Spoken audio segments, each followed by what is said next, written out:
Ladies and gentlemen, good day and welcome to Sharda Cropchem 3Q FY24 earnings conference call hosted by Antique Stock Broking. As a reminder, all participant lines will be in the listen-only mode, and there will be an opportunity for you to ask questions after the presentation concludes. Should you need assistance during the conference call, please signal an operator by pressing star then 0 on your touchtone phone. Please note that this conference is being recorded. I now hand the conference over to Mr. Manish Mahawar from Antique Stock Broking. Thank you, and over to you, sir. Yeah, thank you, Seema. Warm welcome to all the participants on the 3Q FY24 earnings call of Sharda Cropchem. From the management, we have Mr. R.V. Bubna, Chairman and Managing Director, Mr. Shailesh Mahendale, CFO, and Mr. Dinesh Nahar, GM Finance on the call.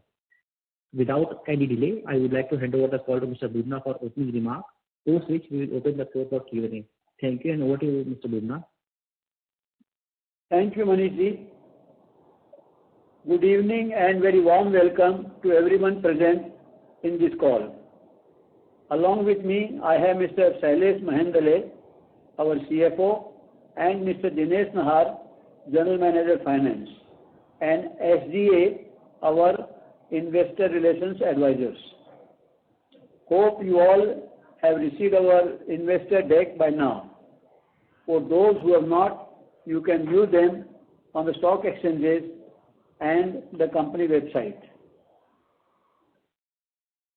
I'll give you some background. We specialize in marketing and distribution of wide range of agrochemical products, that is herbicides, insecticides, fungicides and biocides, catering to the diverse global customer base.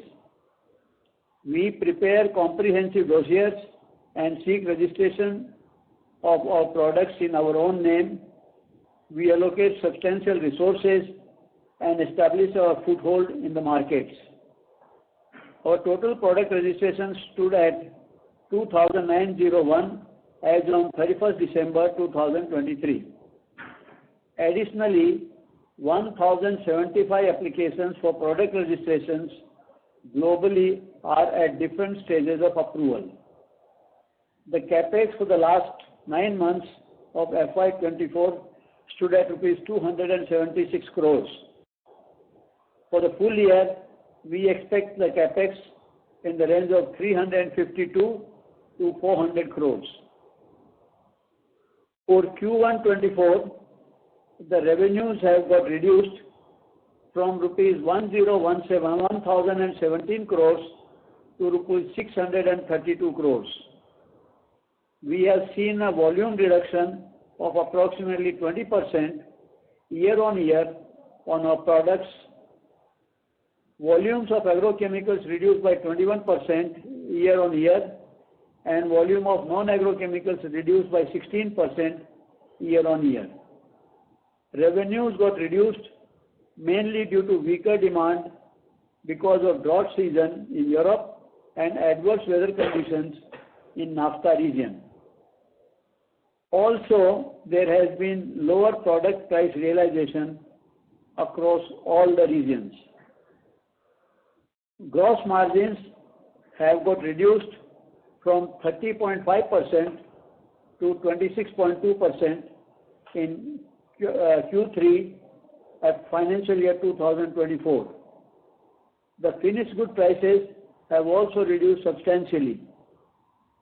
We have done stock revaluation as our accounting policy, and that has impacted our gross profit and profitability to the tune of 7 crores in QY FY24 and rupees 91 crores in the 9 months of FY24. The company is seeing an improving trend in Q4 FY24. With this brief overview, I would now like to hand over the call to our CFO, Mr. Shailesh Mahendale, for discussing our financial performance. Thank you, everybody. Over to you, Mr. Shailesh Mahendale. Yeah, thank you, sir. Good evening, everyone.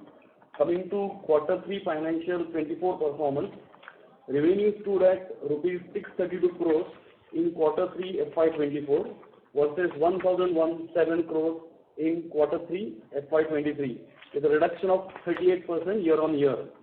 Coming to the split, agrochemical business reduced by 40% year-on-year to 508 crores, whereas the non-agrochemical business reduced by 29% year-on-year to rupees 124 crores.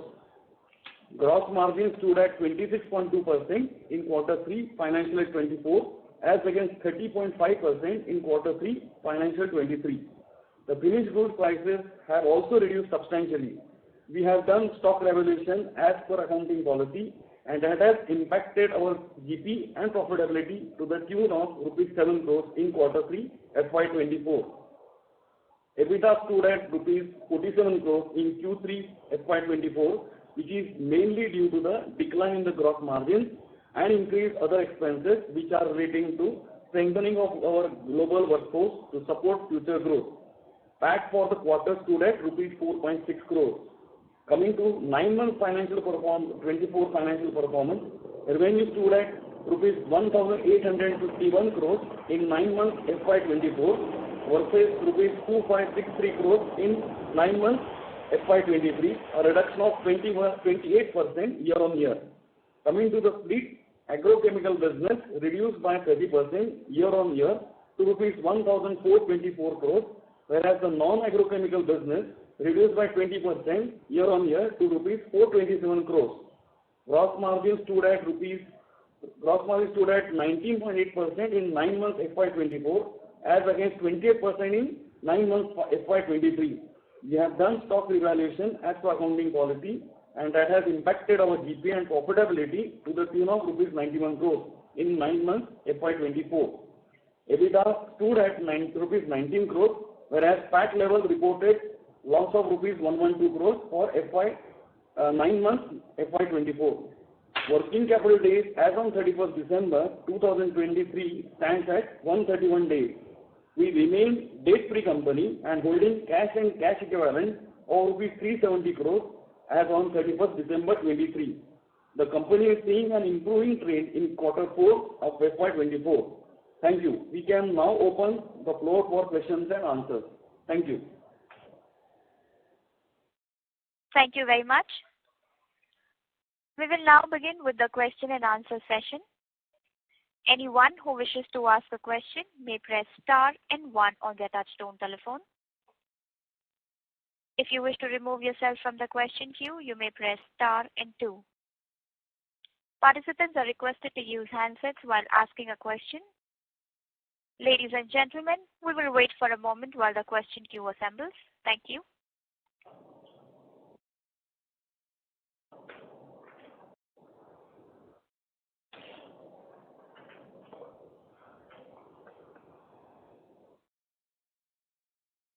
We take the first question from the line of Viraj from SIMPL. Please go ahead, sir.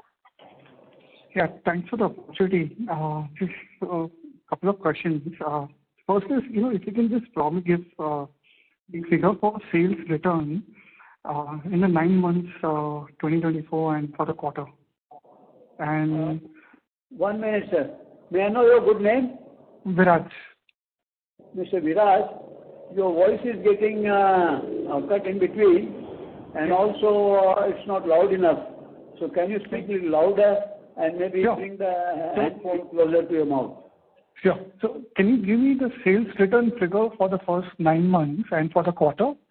And second question is, on the other expenses, you talked about higher investment in global workforce. But, when you look at our own employee costs, it's hardly 1 to 2% of our sales. So what is driving this higher expenses, for last few quarters for us? So. 1 minute. The sales return figures are Mr. Viraj, the sales return figures are not readily available, so we'll be able to provide it later. Sure, sir. And employee cost.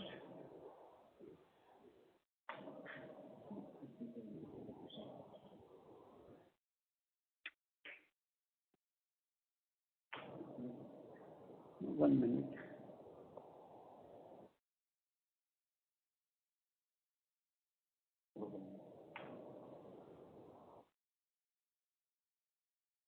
See, we have expenses.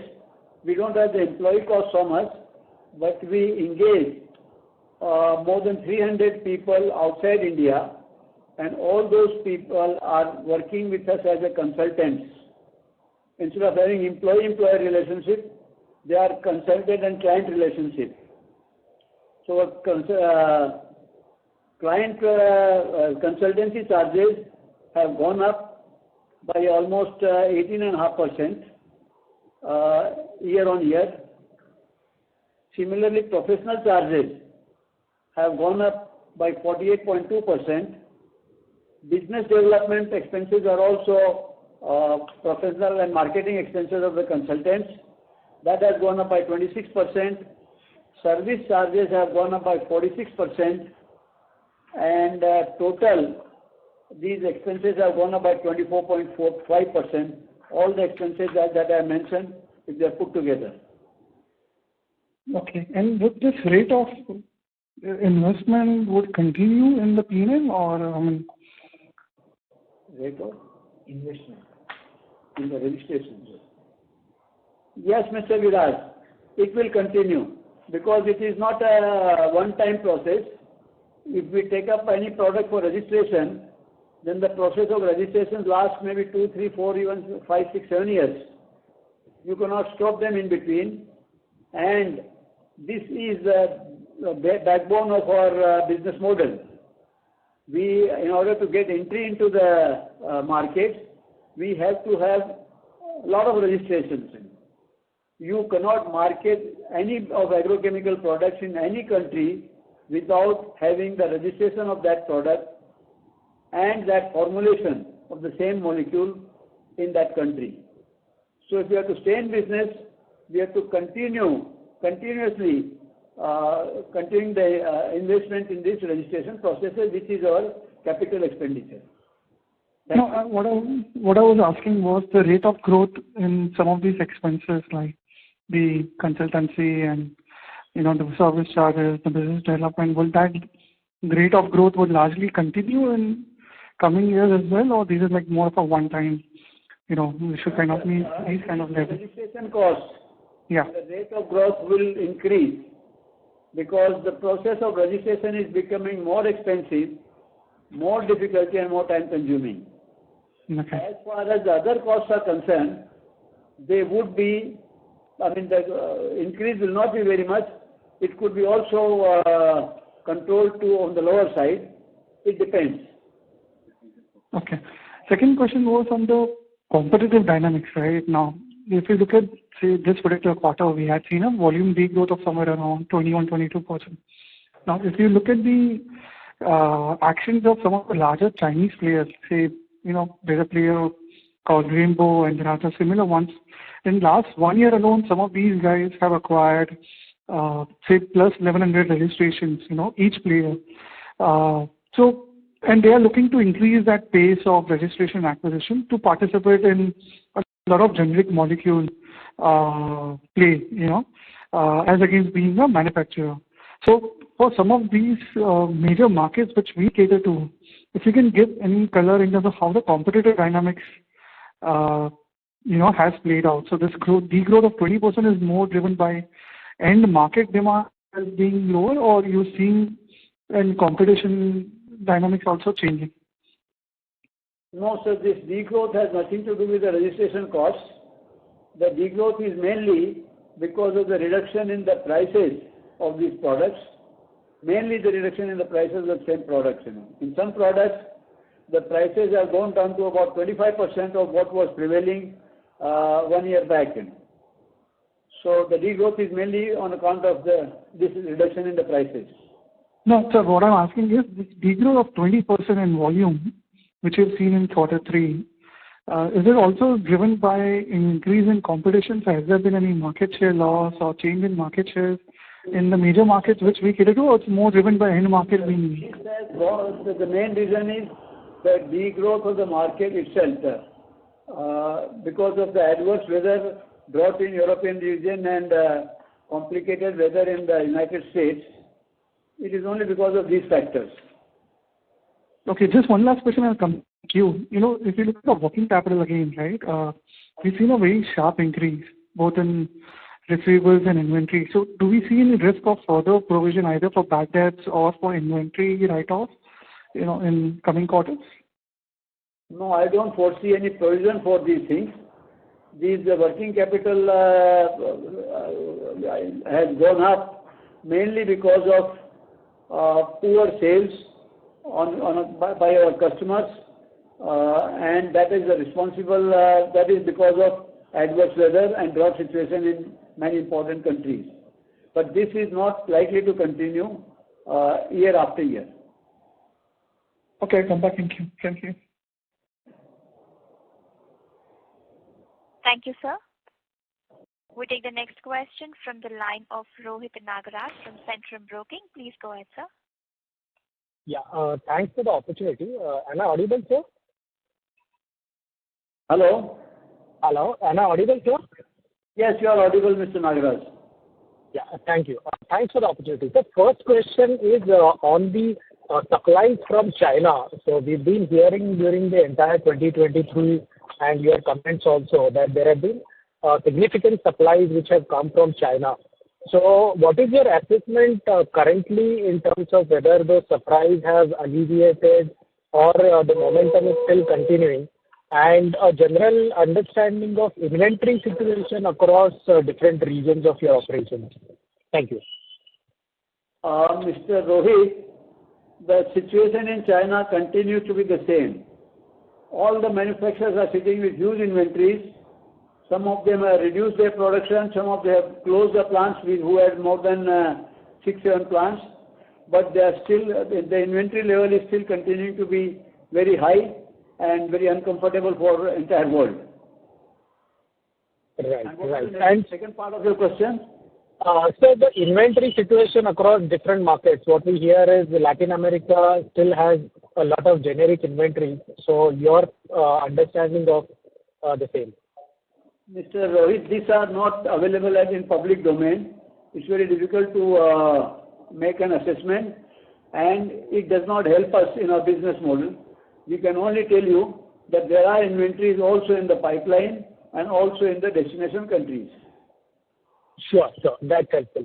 The second question is in terms of the Red Sea issue and the freight costs which have jumped almost 2x, 3x from China to the European region. So what is your understanding whether there will be a significant impact during Q4 in terms of the freight cost for us, given that we will be supplying, we are originating our material from China and supplying into different geographies? Thank you. Sir, it is just the beginning of the Red Sea disturbance. The freight rates have already gone up more than 3 times, but it has not made any significant contribution into our business because this is not the correct period for us to make excessive shipments. Most of our goods have already been transported to the destinations. So Sharda Cropchem is not so much affected, but I cannot comment about the entire industry. Sure. This is helpful, sir. Thanks a lot and best of luck. Thank you. Thank you, sir. We take the next question from the line of Preet Malde from Centra Insights. Please go ahead. Can you please pronounce the name a little more clearly and louder? It's Preet Malde, sir. Please go ahead, sir. No, your voice is again got subdued. Yeah, sir, this is Preet Malde over here. Malde? Preet, yeah. Preet Malde. Preet Malde. Yeah.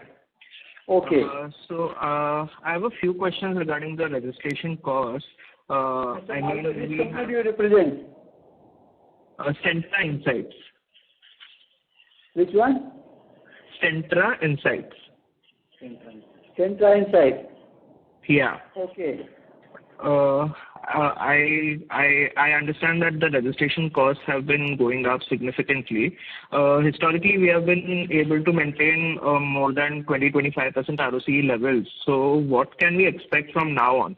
We have been to maintain 20-25% ROCE levels and around 5 to 6 times asset turnover. So what can we expect now? Sir, we think that the same rates will continue. As and when these registration costs are becoming more expensive, it is also becoming prohibitive for the competition. So this trend will continue. Okay. And do we see the prices coming back to normalcy in any near future, in the next quarter or in the next year? What is the guidance that you can give? See, I am not an astrologist. I can only give you a little comment. In the near future, no. But within a year, I am quite hopeful that they'll go up. Within the next year? Yes. Okay. And our CapEx guidance for 350 to 400 crores remains the same, right? It may remain the same, or it may even go up. It may even go up. So I actually want to understand if the registration costs are going up, how much have the registration costs gone up since the last year, if you can give a number in percentage? Sir, as I explained you, this is not year on year. One process registration takes 5, 6, 7 years. So I can only tell you that the requirement of the authorities is going up year after year. The data they require and the details they require are also going up very much. But this is very arbitrary. There is no hard and fast rule or trend or practice in this field. So it's very difficult for us to comment. Okay. So our turnover ratios and profitability ratios won't be affected so much because it is going up for the whole industry. Yes, please. Okay. Thank you so much. That's it from my side. Thank you, sir. The next question is from the line of Himanshu Upadhyay from O3 PMS. Please go ahead, sir. Yeah, hi. Good evening. My first question is, last time when we met, we said that our major focus is on getting the receivables back, okay? Our collection is the priority for us. And right now also, if we see the receivables remain high only, or they have increased, can you give some analysis on receivable days and how much would be pending for more than 6 months? And is it still the highest priority, or you think the payments and everything has started smoothing out?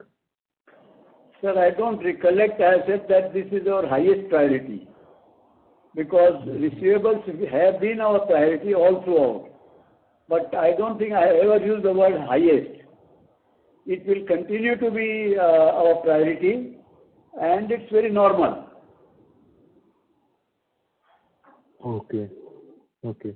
And when you say that the market situation is improving in the starting comment, is it you are seeing that the demand is improving, or you are seeing the prices have stabilized, or you are seeing both the things are improving? Can you repeat your question once again, Mr. Upadhyay? You said that market situation is improving, okay, in the initial comments, okay? Yes. Is it because of demand side you are seeing an improvement, or the prices have stabilized and hence you are saying the situation is improving, or both have started improving? Any? Sir, present scenario, price is not a big incentive because everybody is having enough stock. And when I say improving, I said it is improving, but the speed of improvement is also very small. It has not picked up in a big way. It is improving because many Chinese factories have stopped their production. They cannot afford to hold the stock for such a long period. It's a big strain on their finances. So the productions have gone down, but availability still continues to be in abundance. And at the final distributor end, okay, in NAFTA and Europe and LATAM, still the inventories are very high. Do you think the situation has improved? The inventories that Mr. Upadhyay, these figures are not available in public domain. It is anybody's guess. All I can tell you is that the inventories are there, and the enthusiasm of the distributors or the customers is lacking. Earlier, the distributors and customers used to be very anxious to build up the stock and inventory, but at least in this year, they are delaying the decision of purchasing because they feel that the inventory situation is very comfortable and they don't feel very anxious or nervous of not getting the products. And one thing, we stated why we are not yet present in India. It is because the payment terms are not very great in India. Okay. And outside India, the payment terms are much better. Okay. Can you repeat your question, please? One of the earlier transcripts, we have stated that why we have not focused on India was because the payment terms are not very great. Okay. The payment gets generally very delayed from the distribution side. Okay. But if you look at this statement as bluntly as you are quoting me, main reason for our not being present in India is the registrations. In India, the manufacturers are the registration holders also, and we don't have our own manufacturing. So even if we get the registration, we have to depend upon the manufacturer who themselves are also marketing the same product in the same market. So that is why the Indian market doesn't fit into our business model. We are an asset-light company and we outsource everything. That model does not work in India when there are so many manufacturers present in India for most of the products. Okay. Okay, thank you. Thank you, sir. We take the next question from the line of Bhavya Gandhi from Dalal & Broacha Stock Broking. Please go ahead. Yeah, thank you for the opportunity. Am I audible? Yes, please. Yeah, just wanted to know what has led to the growth in insecticides as a segment, because that has grown 21% vis-a-vis herbicides and fungicides. Is it due to some specific region or better placement? If you can just help on that front. Sir, it has grown up, but in the absolute terms, the growth is not so much. From 97 to 118 crores, and there is no specific reason. It all depends upon the cropping pattern and the climates. In general, the insecticides have a bigger demand in tropical countries. In the cooler countries, the insecticides have very less demand. So we have not spent our energy in trying to analyze, but I don't think it has any specific reason. It's just normal. It happens. Okay, got it. And also with your experience in agrochem over the years, just wanted to know, whenever this restocking happens, is it like a steep recovery or is it like a gradual recovery where, distributors start restocking? I mean, if we want to, model our numbers, is it like next year could be a sudden bounce back, or is it going to be a gradual recovery here on? I think it is going to be a gradual recovery. Okay. It's not going to be steep or all of a sudden big demand. Okay, got it. And also just wanted to know, what is the amortization policy with respect to registration? For the newer registrations, like what sort of policy, across for how many years we amortize our registrations? If you can throw some light on that. See, we amortize our capital assets over a period of 5 years. And that has been the practice right from beginning, and it continues to remain the same even at present. Okay. And also from an end demand consumer standpoint, just wanted to know how is the sentiment? Is it like the end demand is also still getting affected, or is it only because of the channel inventory we are facing demand issues? Sir, nobody is excited in our market today. Everybody is suffering. Even the end user who had purchased the product 6 months back is nervous because the current prices are much lower than what the inventory he has. So there is no excitement among anybody about the demand. Okay. Got it. And just one last question. Wanted to understand, whenever we supply to NAFTA, Europe, is it to third-party distributors or is it to our own distributors? Like, what is the business model, if you can throw some light on that? Mr. Gandhi, none of the distributors are owned by us. They're all independent players, and they act in their own way, seeing the circumstances, the market dynamics, and they take a decision. We don't own or we don't have anything like our own distributor. Many of our distributors are also distributing for the multinational companies and innovators. Got it. Fair enough. And just one more thing, Chinese players who are the manufacturers of our product, do they also have their own registrations in the market that we supply? No, sir. Normally, a manufacturer is not interested in registrations. He feels that his capital would be much better if he invests into tangible assets which he can see, even sell at the time of need. Intangible assets are not very exciting and interesting for a manufacturer.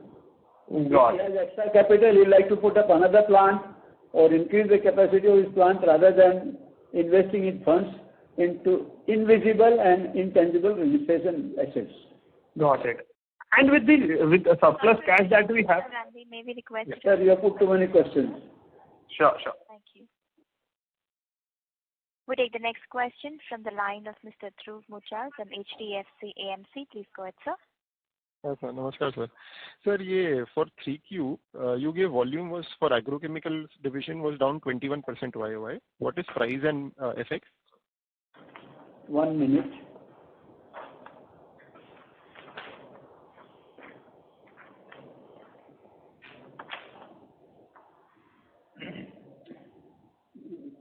You talk about agrochemicals or both put together? Just agrochemicals, sir. Yeah, agrochemicals. Sir, we don't have figure for agrochemicals. We have figures for both the things, the total company. Okay, sir. Overall is also okay. FX impact has been plus 2.3%. Volume has contributed to minus 20.8%. And price and product mix has impacted by 19.4%. Overall, growth has been going down with almost 38%. And so the other thing was, so last time you had mentioned that anything in the previous the call prior to that some of the distributors in North America are saying that take away the inventory or give some extended credit period. So is that situation over now? Whatever that situation was, is that over or still it continues? Sir, please repeat your question. It is little, there was some small problem with the voice. Yes, can you repeat the question once again? Yeah. So I was saying that in the prior calls you had mentioned that in distributors in North America, where because of the lower prices, they're saying that you either take the inventory or give us some discounts. So is that situation over, or still that situation? Still it continues in 3Q and 4Q also? No, sir. That situation was a very unique situation when the prices dropped significantly in a period of time. Now everybody has got used to it. Nobody is buying in big quantities, and also the decline in price has gone down considerably. Okay. Got it. And the last question is, what would be a net cash, sir, by the end of net cash or net debt by the end of FY by December end? You said this end of Q3 or you said next year? Q3, sir. Q3. Net cash at the end of Q3 is rupees 370 crores. 370 crores. Sure, sir. Great, sir. Thank you, sir, and all the best. Thank you. Thank you. The next question is from the line of Gokul Maheshwari from Auriga Capital. Please go ahead, sir. Yeah, hi. Good evening. Am I audible? Speak a little louder, sir. Yes, I'm. Is this okay? Is no, my it voice is okay. now? Okay, thank you. So, Bublaji, you've mentioned two important things. One is that the inventory in China on the manufacturing side continues to remain elevated. And on the other side, you're mentioning that you're hopeful of price increases possibly coming in this year. Now, two questions based on that. If there is a lot of inventory yet, where do you, one way what we have to see is that a lot of production has to go out of the system, which you did allude to. So can you can you just highlight any points on regarding that? Sir, I thought your question has been a little longer. and I thought you had provided answer also to the questions yourself. Can you be a little more brief and specific about your question, sir? Yes. So no, because I was a little confused that one way we are saying there is a lot of inventory in the system, and one way we are a bit hopeful of price increases. So where... No. Can you repeat the last sentence again? Yes, sorry, I'll repeat myself. The second part I was saying is that somewhere when someone raised a question about price increases, and you did mention that we are hopeful those price increases come through within a year. But if we have a lot of inventory in the system, where do you see that hope coming from for the price increases to happen? Sir, as I also mentioned, the Chinese production capacities have been reduced by the manufacturers voluntarily. And that means the addition to the inventories is going to be less, and whatever demand is catered to or supplied, the inventory level will go down, and this will contribute to slight improvement in the prices. Because everybody is suffering and everybody is eager and doing his best to get a better realization, better prices. Okay, so I think it's a net in a way. What you're saying is that with a certain level of price increases, that inventory can get absorbed in the system. Yes, it's a natural phenomenon. Great. Yes, okay, I think that answers my question. Thank you. Thank you, sir. Thank you, sir. The next question is from the line of Rohan Gupta from Nuvama. Please go ahead, sir. Bhumnari, hi, sir. Good evening. Hi, good evening. Sir, the first question is on our increased working capital, sir. Both inventory as well as data has gone up compared to last year. While the focus was on collection and reducing the inventory, but it has still gone up. So it is very muted demand scenario which has impacted this, or we had just increased the inventories to benefit from the expected price rise maybe in future, and data are not paying. I mean, is that driven by that reason? No, sir. Now, can you repeat? You said you put your question in three parts. What I feel in general that the first part is right, second and third parts are not right. But if you can repeat, I can answer you specifically each part and then wait for my answer. So, sir, what was the reason for increase in inventory? The reason for increase in inventory is slow receipt of the payments and inventory which was returned back to us by our customers. We have not added to the voluntarily. We have not created those inventories. These inventories got created because of the return by the customers who could not sell their products. Sir, the second is, then what was the reason for increase in data? Increase in the data, 1 minute. Is there an increase in the data?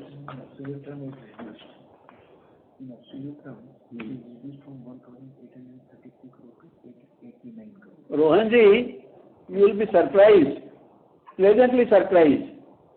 Our debtors have reduced from 1,830 crores to rupees 890 crores.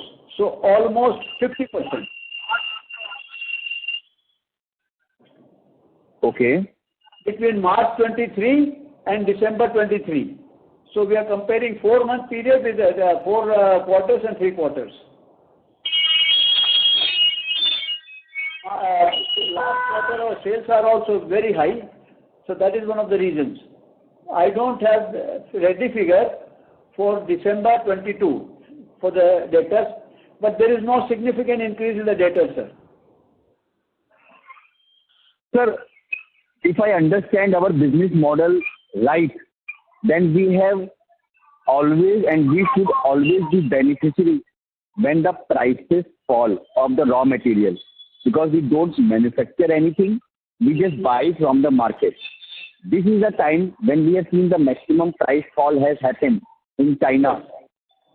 But on the contrary, where we should have gained in the current environment, we still posted weak margin and losses, and also have to give probably higher discount to the customers to collect the payment.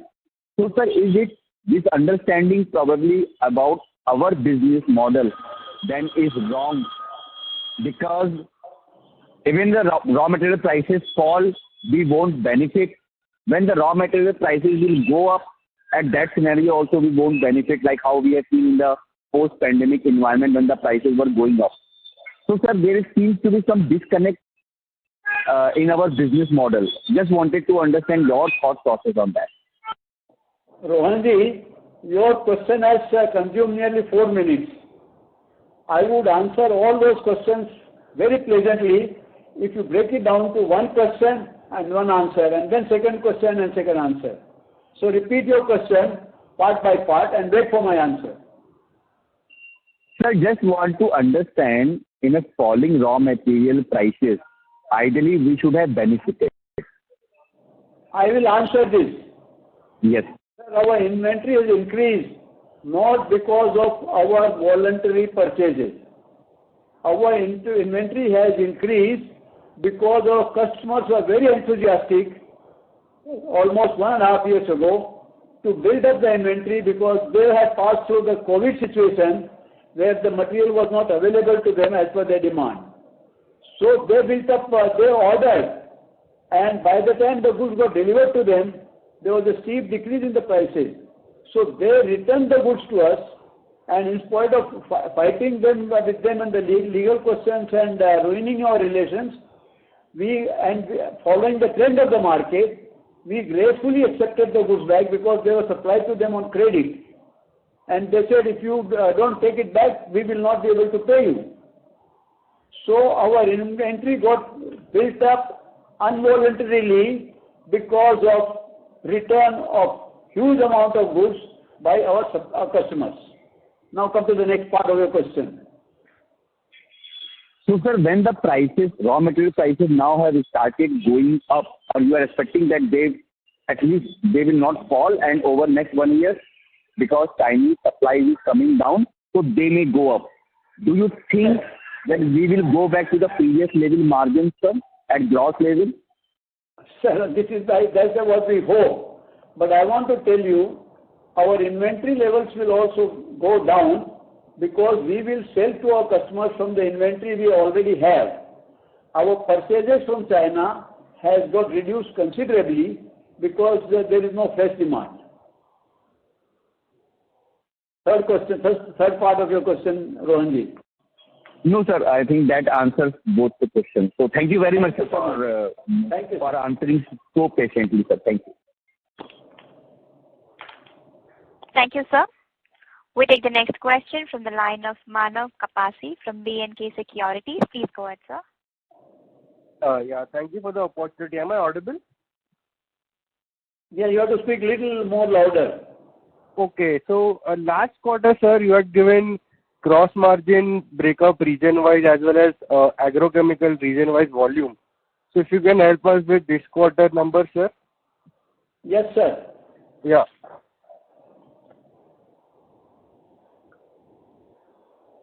Region-wise, yeah. Our, what is this? Gross margins. Yes, gross margin, sir. Gross margin, you want in quarter 3 or 9 months ended quarter 3? Quarter 3 FY24, just for the quarter, sir. Quarter 3, okay. Our gross margin in Europe has come down from 37.7% to 36.4%. Very marginal drop. Okay. In Latin America, the gross margins have gone up from 24% to 31%. Okay. In NAFTA, gross margin have gone down from 27% to 12%. This is the region which has been very badly hit us, and this is the contribution to high inventories and very poor margins. Okay. And gross margin in rest of the world has stayed stable, 25% to 25%. Okay. And volume breakup region-wise for agrochemicals? 1 minute. Sir, I appreciate these questions, very intelligent questions. Volumes. In Europe, the volumes have gone down from 3,300 to 2,850, minus 13%. Okay. In Latin America, the volumes have gone up from 422 to 503, an increase of 19.3%. NAFTA region, the volumes have gone down considerably from 5,000 to 3,250, amounting to 35.3% negative. Rest of the world, the volumes have gone up from 1,055 to 1,105, almost 5% increase. Overall, the volumes have gone down by 21%, put all the four regions together. Okay, understood. Thank you so much, sir, and all the best. Thank you, sir. Thank you, sir. We take the next question from the line of Mr. Viraj from SIMPL. Please go ahead, sir. Yeah, hi. Am I audible? No, sir. You have to speak a little louder. So just a couple of questions. One is little clarification on the cash part. You said the debtors has reduced from 1830 to 890 crores. So it's almost 90 crores reduction in debtors in last 9 months. If you... Yeah, from 9 months, you're right. But our overall cash component has just increased from, say, 323 to 370. So is it... Maybe we have to look at the inventory. I was asking on that, And receivables. These are the 2-3 factors which led to the cash reserve. No, receivables you said that it's already reduced by almost 950 crores. So is the major part of that is in inventory, right? Yes, please. Okay. Just a couple of questions on the non-AgChem business. If you look at this space, right, it's this is primarily conveyor belts, for us. And the market... to understand. Please speak little louder and slowly. Yeah. So if you see the business, right, it's majorly conveyor belts is the product which we cater to. Okay, non-agro, yes. So can you give some perspective on what is driving growth in this business for us? Because the market is you have seen an industry which is a multi-billion-dollar industry, and here, unless there is a consistency in terms of supply and good credentials in terms of manufacturing, companies usually they don't entertain new suppliers. So for us, what is driving this growth in this business? Sir, I can only say one thing: service, quality, and transparency. And at the same time, we don't have a very big share of the world market. We may not be having more than 10% of the world market. So a significant increase in our company's market contributes to a very small part to the world market. So if you have to understand the mix in that business, say between replacement versus new projects, how would that mix be like? I cannot comment on this. I have not looked into it from that angle. Okay, but generally, is it more of a replacement-driven business, or is it more of a project-driven business, or? Demands are replacements. Sorry, sir, I didn't hear that. Most of our demand is coming from resellers, distributors in that particular region. We do not have any access to the end users. Okay. And just one more question on this. If you look at the margin in this business, in last 10 years, we've been earning around 17% operating margin. And in last 9 months, we've earned 24% operating margin. So what is driving such a high margin for us? And why, if a manufacturer sees this kind of a margin, then what stops them from entering in this, further into the end market? Because unlike AgChem, there is no registration required here. Sir, this business is purely service oriented. If you supply the customer quality goods in time, the customer becomes good friend and he comes to us again and again. I can only say maybe our competitors are not so efficient or so competent to give them the same service. That's the only thing I can say. Okay, and this increase in margin in our hands to influence him or mesmerize him. But okay, so the increase in margin also in the last 9 months to say 24%, what is that driven by? So pure buying and selling things with little alertness and smartness. Okay. Thank you, sir. Ladies and gentlemen, that was the last question for the day. I would now like to hand the conference over to Mr. R.V. Bubna for closing comments. Please go ahead, sir.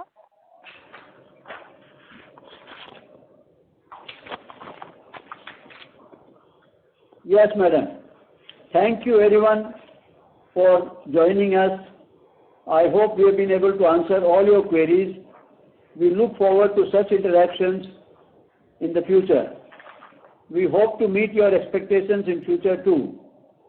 In case you require any further details, you may contact us or Mr. Deven Dhruva from SGA, our investor relations partner. Thank you very much. Thank you. On behalf of Antique Stock Broking, that concludes this conference. Thank you for joining us, and you may now disconnect your lines. Thank you.